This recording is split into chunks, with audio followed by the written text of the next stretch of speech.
मानव जीवन के प्रारंभ से ही विश्व भर में कई स्मारकों का निर्माण हुआ है, जो लिखित इतिहास के पन्नों की तरह ही सामाजिक विकास का प्रतीक रहे हैं।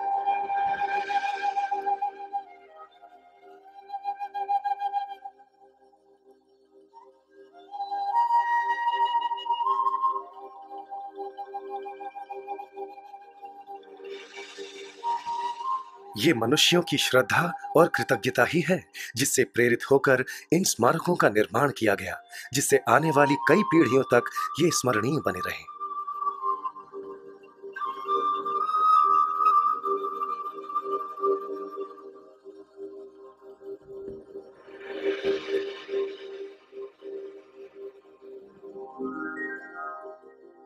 2600 वर्ष पूर्व भारत में एक अद्भुत घटना घटी।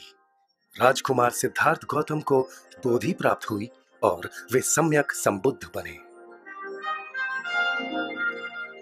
उन्होंने उत्तर भारत के गांव और नगरों का भ्रमण कर लोगों को सारे दुखों से मुक्ति पाने का मार्ग सिखाते हुए धर्म चक्र को प्रवर्तित किया।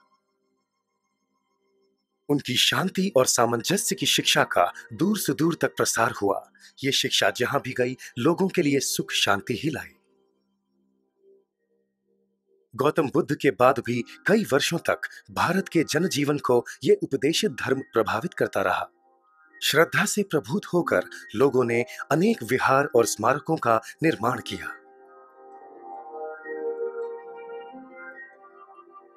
इस कार्य में महान सम्राट अशोक ने सबको पीछे छोड़ दिया। उसने भगवान के प्रति स्मरणांजलि के रूप में भारत में 84,000 स्मारक बनवाकर धर्म के प्रचार प्रसार का बीड़ा उठाया। पर उनका महत्तम योगदान था बुद्ध की शिक्षा को भारतीय सीमा के पार पहुंचाना। उन्होंने पड़ोसी देशों में कई धम्मदूत भेजे। वहां धर्म ने जड़ें पकड़ी और खूब पनपा भी।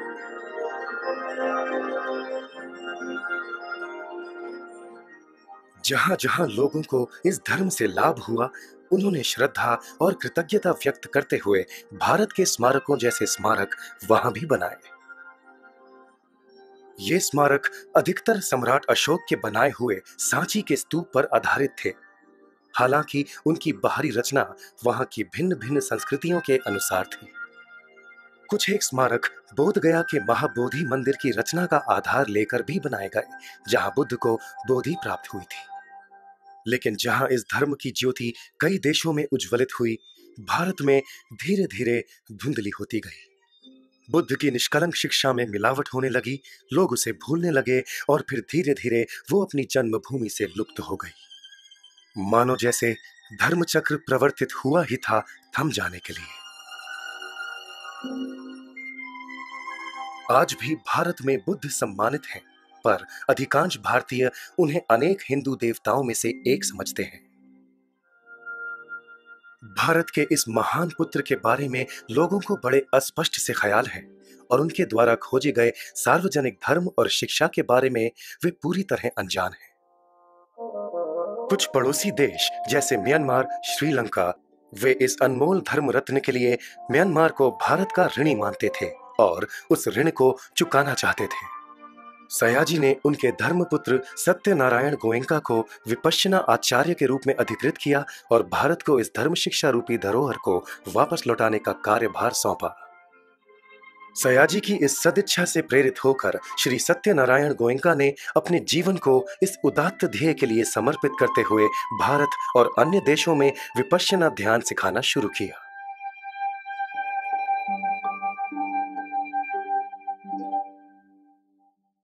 आज इस धर्म ध्येय को एक नया आयाम प्राप्त हुआ है। बुद्ध की जन्मभूमि भारत में ग्लोबल विपश्यना पगोड़ा नामक एक अद्वितीय स्मारक का निर्माण हुआ है। ये अद्भुत स्मारक धर्म का दीप स्तंभ बनेगा, एक ऐसा प्रकाश स्तंभ जो विश्व भर में फैले अज्ञान रूपी अंधकार को दूर करेगा। इस अद्भुत ग्लोबल विपश्यना पगोड़ा का निर्माण आने वाली सदियों तक ये स्मरण दिलाएगा कि जब भारत ने धर्म शिक्षा खो दी, तब म्यांमार ने उसे संभाल कर रखा।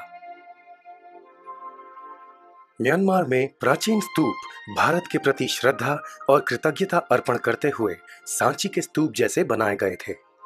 आज भारत में ग्लोबल विपश्यना पगोड़ा म्यांमार के प्रति कृतज्ञता अर्पण करते हुए वहां के सुख्यात श्वेदागों पगोड़ा जैसा बनाया गया है।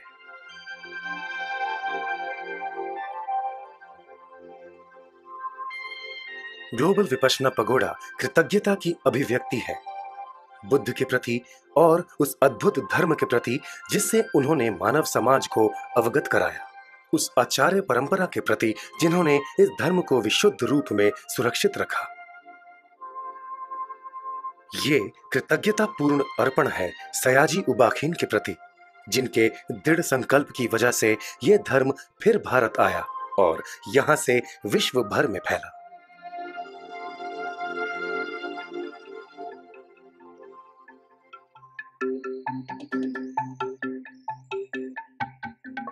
हजारों लाखों भारतीय और विदेशी पर्यटक इस पगोड़ा का दर्शन करने आएंगे।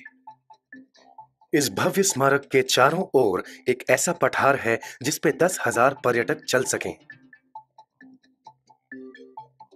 इसकी उत्तर और दक्षिण दिशा में 2 और छोटे पगोड़ा बनाए गए हैं। ग्लोबल विपश्यना पगोड़ा महत्वाकांक्षी निर्माणों में से एक है। ये विश्व का पत्थर से बना हुआ सबसे बड़ा गुंबद है।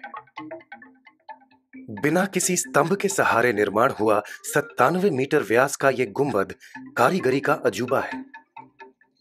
भारी पत्थरों को बड़ी कुशलता से एक दूसरे से जकड़ा गया और ऐसे बना एक विशाल स्तंभ रहित गुंबद।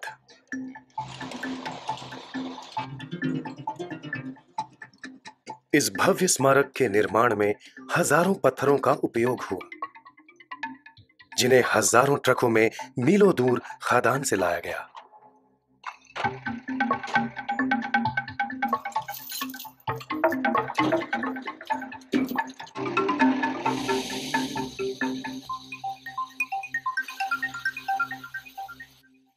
ये भारी पत्थर बड़ी सावधानी से तराशे गए और फिर आकृति के अनुसार बिठाए गए। इस भव्य निर्माण में सैकड़ों कुशल कारीगरों की मेहनत लगी है।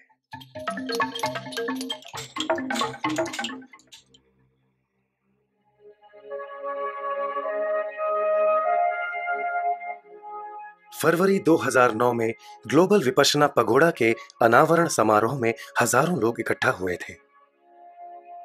एक बहुत बड़ा तराशा हुआ स्फटिक और रत्न जड़ित ध्वज इसके शिखर पर स्थापित किया गया।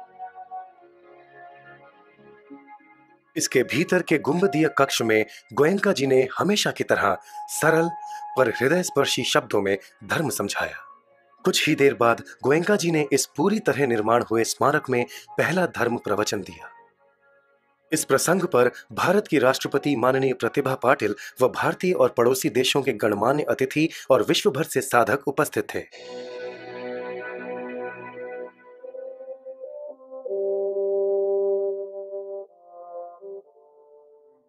ये अद्भुत पगोड़ा भव्य भूतकाल के प्रति स्मरणांजलि से कहीं बढ़कर है।